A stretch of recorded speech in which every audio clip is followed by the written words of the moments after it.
Olá, aluna! Olá, aluno! Tudo bem com você? Professor Daniel Evangelista aqui novamente. Continuamos a falar sobre a teoria do pagamento dentro do direito das obrigações. E na aula de agora nós falaremos sobre o tempo do pagamento. Vamos lá?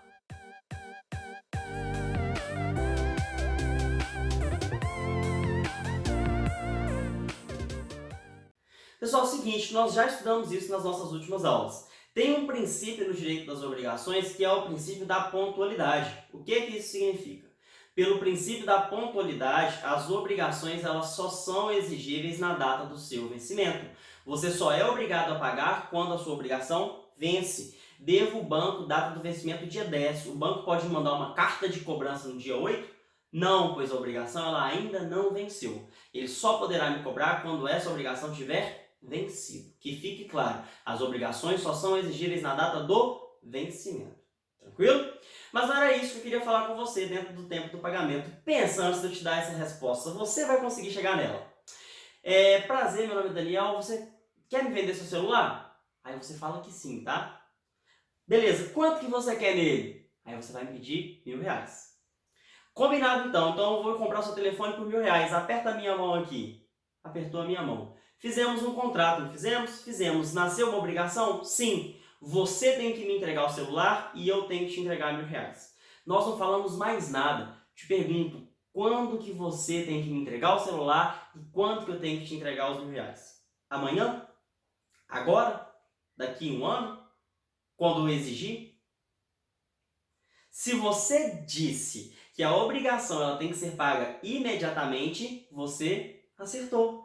A nossa regra geral é que as obrigações elas são exigíveis imediatamente. Olha só o que o artigo 331 fala com a gente. Salvo disposição legal em contrário, não tendo sido ajustada a época para o pagamento, pode o credor exigi-lo imediatamente. Significa o seguinte, que se você não coloca data de vencimento, a sua obrigação ela tem que ser paga imediatamente. Tranquilo? É isso que eu estou dizendo para você. Comprei seu telefone celular, você tem que entregar ele agora, não é outro dia não. É imediatamente. Mas você pode ter feito uma obrigação com uma condição suspensiva ou com um termo inicial. O que é isso? Termo é evento futuro certo. Condição é evento futuro incerto. Exemplo, eu vou te entregar um vade-mecum quando você passar na OAB. Isso é uma condição, não é mesmo? Quando que você poderá me exigir o vade-mecum? Somente quando você passar na OAB. E o que é um termo? Você tem que me entregar o seu telefone no dia 10 do próximo mês.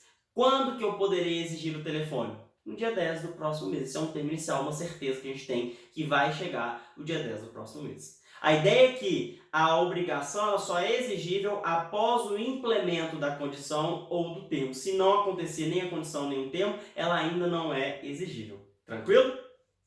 E aqui agora nós vamos entrar nas hipóteses de vencimento antecipado. Quais são as hipóteses de vencimento antecipado de uma dívida? Está expresso no artigo 333. Olha aí para você ler junto comigo. Artigo 333. Ao credor assistirá ao direito de cobrar a dívida antes de vencido o prazo estipulado no contrato ou marcado neste Código, inciso 1, no caso de falência do devedor ou de concurso de credores, ou seja, se a pessoa ela não vai ter condição de te pagar, você não vai esperar vencer a sua dívida, você tem que, inclusive, habilitar o seu crédito no processo de falência. Inciso 2 e inciso 3, eles são muito parecidos e eles merecem uma explicação melhor.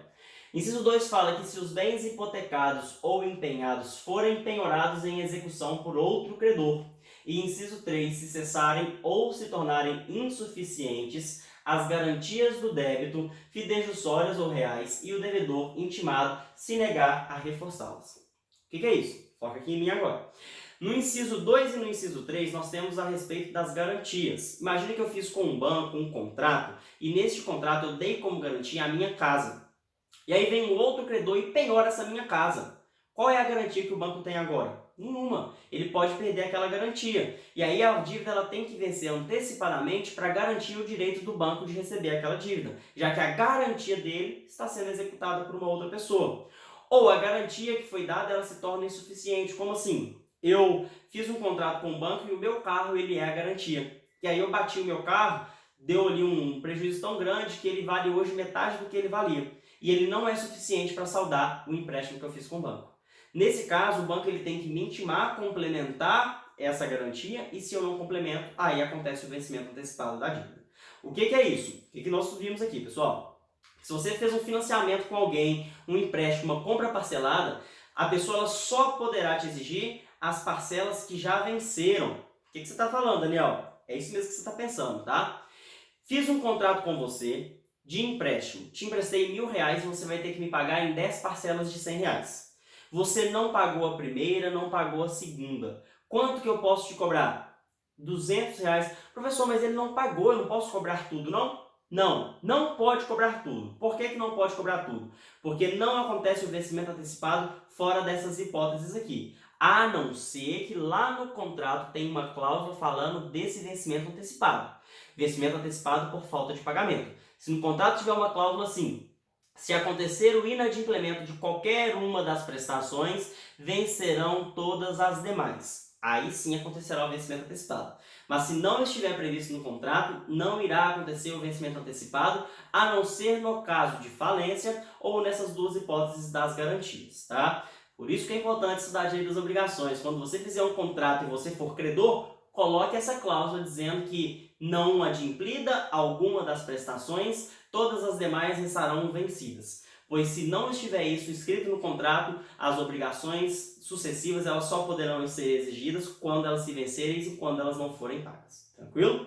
E eu te pergunto, e se a obrigação ela for solidária, por exemplo, e só um devedor pedir a falência? Os demais serão prejudicados por conta disso e vencerão antecipadamente as dívidas para eles também? Olha só o que o parágrafo único desse artigo fala com a gente. Leia junto comigo. Nos casos desse artigo, se houver no débito solidariedade passiva, não se reputará vencido quanto aos outros devedores solventes. O que é isso? Significa que se um só devedor entra em falência, pede falência e é uma obrigação solidária, os demais devedores continuarão pagando mensalmente. E para aquele que pediu a falência, acontecerá o vencimento antecipado da obrigação. Percebe a diferença? Nós não queremos prejudicar os demais devedores, nós queremos satisfazer o crédito do credor.